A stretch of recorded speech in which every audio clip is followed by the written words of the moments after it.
बिस्मिल्लाहिर्रहमानिर्रहीम, अस्सलाम वालेकुम। Welcome to Howard Academy. Howard Academy की इस सेशन में जो हमारे एस्पिरेंट्स थे, कुछ उनकी कन्फ्यूजन थी और कुछ हमारे व्यूअर्स जो सेशन ज्वाइन करना चाह रहे थे उनकी कन्फ्यूजन थी। और दूसरे नंबर पे कुछ ऐसी कन्फ्यूजन उनकी जिसमें डिसाइड करना वाकई थोड़ा सा मुश्किल होता है, तो उसके बारे में हमने बात करनी है। स्पेशली जो क्लासेस का मोड क्या है, तरीक़ेकार क्या होगा तैयारी का, हम पढ़ेंगे कितना, सिलेबस क्या होगा, कितने लेक्चर्स पर डे होते हैं, वीकली टेस्ट प्लान क्या है, और हमें फ़िज़िकल क्लासेस ज्वाइन करनी हैं, सो ऑन, और बुक हम कौन सी पढ़ें और नोट्स हमें चाहिए। ये इस तरह के कॉमन क्वेश्चन, तो वन बाय वन पूरे इस क्वेश्चन को हमने एड्रेस करना है। तो बाकी आप हमारा कंप्लीट कोर्स www.howardacademy.com से ज्वाइन कर सकते हैं। तो which one is the best methods, इससे पहले शुरू कर लेते हैं। आपको पता होना चाहिए कि इंस्पेक्टर इनलैंड रेवेन्यू का कोर्स एक वाइड है, एक वाइड कोर्स है, यानी कि जिसके अंदर आपको काफ़ी सारे एक्ट्स और ऑर्डिनेंस पढ़ने पड़ेंगे। तो फ़िज़िकल क्लास या फ़िज़िकल सेशन जैसा कि जूम, अगर एक्टिव सेशन ऑनलाइन की बात करते हैं, दूसरा ऑप्शन हमारे पास ये होता है कि हम क्लास लें, जैसा कि क्लास में अभी मैं बैठा हूँ और बात कर रहा हूँ, तो आप सामने आके बैठ जाएं, और ये फ़िज़िकल क्लास है जो हमारा ट्रेडिशनल या पुराना सिस्टम है क्लासेस का। तो उसमें जो कॉम्प्लिकेटेड चीज़ है कि इतने सारे क्लास में अगर स्टूडेंट 20 आ जाएं और हर एक का कैलिबर भी डिफरेंट हो, तो आप उस क्लास को कैसे कंडक्ट करेंगे, विद इन 1 आवर आप टॉपिक कैसे कवर करेंगे, जब हर माइंड अपने तरीके से सोच के अपना क्वेश्चन कर रहा होगा। जब 20 लोग कम से कम एक ग्रुप में बैठे हैं और 20 हर इंडिविजुअल एक क्वेश्चन करे, तो 20 मिनट तो कम से कम गए। अगर एक क्वेश्चन पे या एक पॉइंट पे डिस्कशन ज़्यादा होती तो हो सकता है 10-15 मिनट चले जाएं, और 1 घंटे की अगर आपकी क्लास हो तो आप उसमें कितना पढ़ेंगे। Number 1 complication. दूसरे नंबर पे आपको उस फिज़िकल क्लास में आने जाने के लिए कितनी चीज़ें मैनेज करनी पड़ेंगी, क्या फिजिबल है आपके लिए इस गर्मी में क्लासरूम में बैठना, या सारी चीज़ें जो कॉम्प्लिकेट करेंगी आपकी इस इन्वायरमेंट को। सेकंड नंबर पे अगर आप किसी दूर सिटी में रह रहे हैं तो आप लोकेट कैसे करेंगे, हॉस्टल में कैसे मैनेज करेंगे, और बहुत सारे अखराजात वगैरह भी आप पे बर्डन होंगे फ़िज़िकल क्लास लेने के लिए। सेकंड नंबर पे ये तो आ गया स्टूडेंट का पोर्शन कॉम्प्लिकेशन का। अब टीचर के हिसाब से ये सोचें कि अगर उसने 3-4 सेशन लेके चलने हैं और पर डे 1 आवर पढ़ाएगा, क्या उसकी एफिशिएंसी वो रहेगी?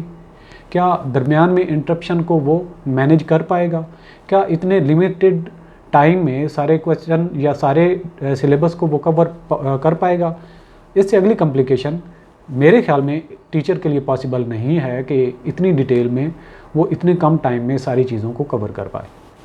फर्दर जब आप एक दफ़ा सिलेबस पढ़ेंगे तो फिज़िकल क्लास में जो आपको प्रॉब्लम आएगा, एक दफ़ा आपने क्लास मिस कर दी तो आपको अगले टॉपिक की समझ नहीं आएगी।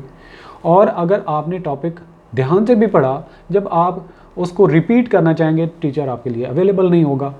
तो वन एंड बेस्ट सोल्यूशन कि आप एक्टिव सेशन घर में बैठ के जब आपको कन्वीनियंट महसूस करें, स्पेशली ख़वातीन और वो एस्पिरेंट्स जो दूर दराज इलाकों में रहते हैं, गांव में रहते हैं, जो हॉस्टल फैसिलिटी अवेल नहीं कर सकते, या फिर उनके लिए रिसोर्सेज की एक प्रॉब्लम है, या फुल टाइम स्टूडेंट है और इसके अलावा फुल टाइम जॉब करने वाले स्टूडेंट्स हैं, जो एस्पिरेंट हैं, जो जॉब की भी साथ तैयारी करना चाहते हैं, तो उनके लिए भी। तो सबसे बेहतरीन मेरे ख़्याल में जो हमने कई सारे एक्सपीरियंस या एक्सपेरिमेंट्स करने के बाद हमने ये चीज़ कंक्लूड की कि हमारा सेशन ऐसे ही होना चाहिए जैसे आपको दूसरे लेक्चर्स भी हमारे इसी चैनल पे अवेलेबल मिलते हैं, आप उनको देखें। अगर आप चीज़ को अब्ज़ॉर्ब कर लेते हैं, समझ लेते हैं आसानी तरीके से, और दिन में किसी भी टाइम आपको जब क्लास अवेलेबल होती है, जब आपका मूड होता है, थक जाते हैं तो रेस्ट कर लेते हैं, तो इससे बेहतर तरीका कोई नहीं है। और फर्दर जो हमारा ये लेक्चर्स के एक सिस्टम चलेगा, तकरीबन 150 लेक्चर्स हैं, तकरीबन हर सेशन 5 मिनट से लेके 10 मिनट तक का है। वो है वोकैबुलरी का सिर्फ 100-150, और उस के बाद इंग्लिश ग्रामर की बात करें तो 40-50 लेक्चर उसके हैं। और उसके बाद फर्दर आगे जाएं तो कुछ ग्रामर की मिस्टेक्स वगैरह क्या होती हैं, ये वो सारे सेशन हैं इंग्लिश के। तो ना करते हुए भी तकरीबन 150 के लगभग या बल्कि 200 के करीब इंग्लिश के पोर्शन के सेशन बन जाते हैं, जो ऑन एवरेज 10 मिनट आप अज्यूम कर लेते हैं। उसके बाद आप आ जाएं एक्ट की तरफ, सेल्स टैक्स एक्ट हमने कंप्लीट पढ़ना है। ये नहीं है कि हमने सिर्फ डेफिनेशन, और आपका टीचर वो होना चाहिए, आप बिज़नेस के स्टूडेंट हैं, जो सिर्फ और सिर्फ लॉ की हिसाब से ना बात करता हो कि सेक्शन में ये बात की फलां पर।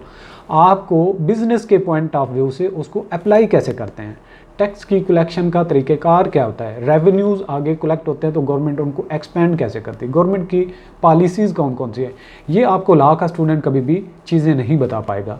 ये सिर्फ और सिर्फ बिज़नेस का जो बंदा है, जो बिज़नेस का स्टूडेंट है या बिज़नेस का एक स्कॉलर है, या फिर प्रैक्टिकली गवर्नमेंट के एक स्ट्रक्चर में वो चीज़ काम कर रहा है, तो वो आपको अच्छे तरीके से एलाबोरेट कर पाएगा। तो ये एक, आप जब टीचर की क्लास की मेथडोलॉजी सिलेक्शन करें तो ये सारे फैक्टर्स आपने कंसीडर करने हैं।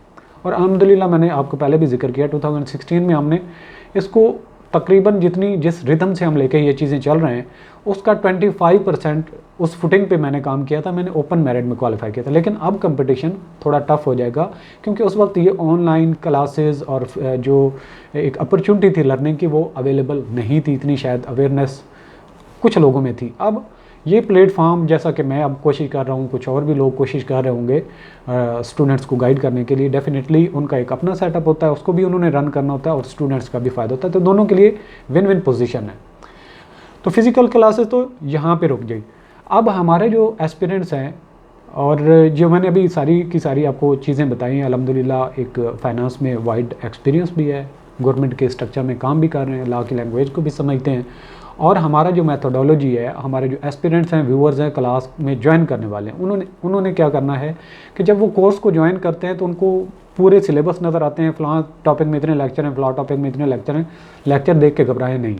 आपने तरतीब सबसे पहले क्या करनी है, मैं आपको ये प्लान दे रहा हूँ कि हमारा प्लान भी क्या है, हमारी मेथोडोलॉजी भी क्या है, और जो हमारे एस्पिरेंट ज्वाइन करने वाले हैं उनको लेके कैसे चलना है कोर्स को।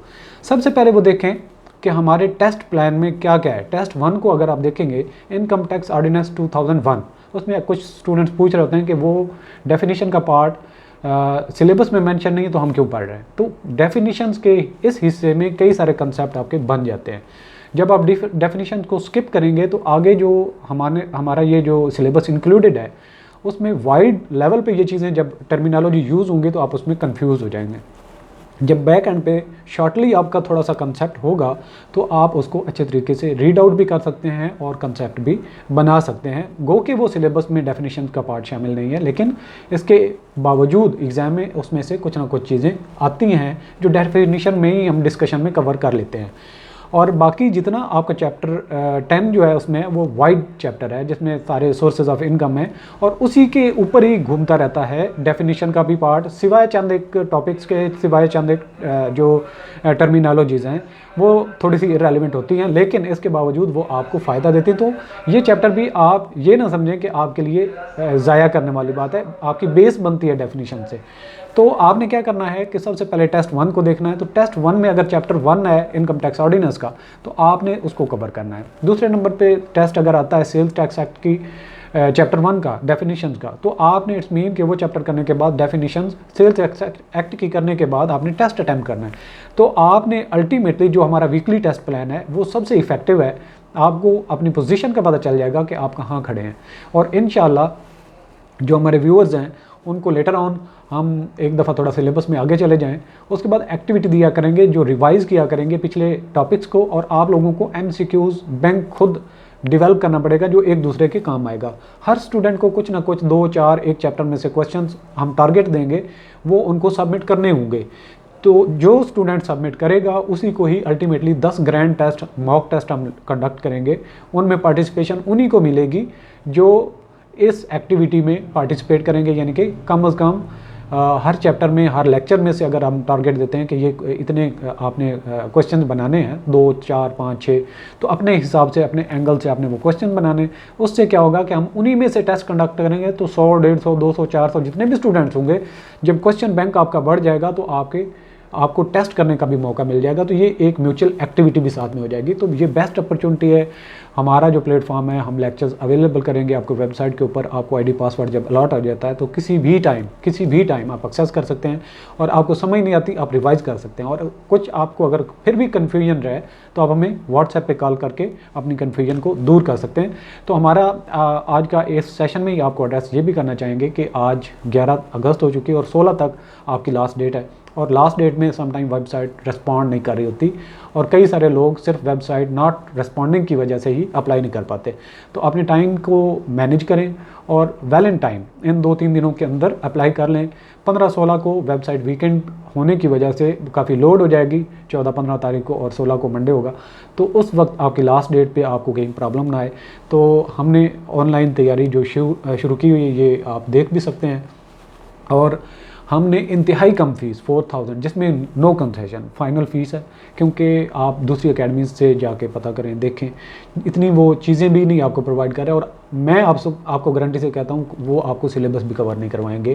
फ़िज़िकल क्लासेस में ये थोड़ा सा रिदम चलता है पहले वीक 2 वीक में, और उसके बाद फिर चीज़ें जी ठीक है, फ़लाँ चैप्टर खुद पढ़ के आ जाएँ, फ़लाँ चीज़ ये है। और क्यूरी होगी तो जब प्रैक्टिकली बंदे का एक्सपीरियंस नहीं तो आंसर कैसे करेगा। तो ये प्रॉब्लम्स आपको हो सकते हैं, लेकिन टीचर और एकेडमी के एक सिलेक्शन में आपने कभी गलती नहीं करनी। इंशाल्लाह हम 100% सिलेबस इंग्लिश समेत आपके टेक्स्ट के जितने पार्ट्स हैं A to Z with test जो वीकली टॉपिक वाइज टेस्ट होंगे वो भी हम कंडक्ट करेंगे। तो आप हमारे सेशन को as soon as possible without wasting any time आप उसको ज्वाइन करें, ताकि हम भी आगे रिदम को थोड़ा सारा फास्ट करें। अब भी हमने चैप्टर 1 तकरीबन उनके कर लिए हैं, लेकिन अब जो ही डेट 16 को हम टच करेंगे उसके बाद जो पेस है हमारा और भी फास्ट हो जाएगा। लेकिन जो बैच 1 वाले स्टूडेंट्स हैं, जिन्होंने एक रिदम भी है, जिनके अंदर मोशन भी है, एक एंथुसिज्म भी है, तो वो अपनी कंटिन्यू करें, बेसिस को बनाते रहें, टेस्ट को अटैम्प्ट करें और एज सुन एज पॉसिबल उसको कवर करें। तो इंशाल्लाह नेक्स्ट सेशन में किसी टाइम मैं आपको वेबसाइट के ऊपर ही बल्कि आपके कोर्स में ऐड कर दूंगा कि सैटरडे संडे को तो एक हमारे इनकम टैक्स ऑर्डिनेंस 2001 और सेल टैक्स एक्ट 1990 का जो चैप्टर 1 था, हमने उनका टेस्ट कंडक्ट किया था। आने वाले सेशन में उन दोनों को मिक्स करके साथ में हम कस्टम एक्ट के चैप्टर 1 का टेस्ट उसमें शामिल करेंगे। यानी custom act excise tax act जो है जो भी उसका एक्ट का नंबर है, तो वो उसको हम शामिल करेंगे और उसमें से भी टेस्ट आपका शामिल होगा। तो आपने फोकस करना है अपनी स्टडी पे। डेफिनेशंस के पार्ट को इंशाल्लाह इस सैटरडे संडे तक हम कंप्लीट ख़त्म कर देंगे और इसके बाद हमने चीज़ों को फास्ट ट्रैक पे लेके चलना है। तो आज का सेशन यहाँ पे क्लोज़ करते हैं।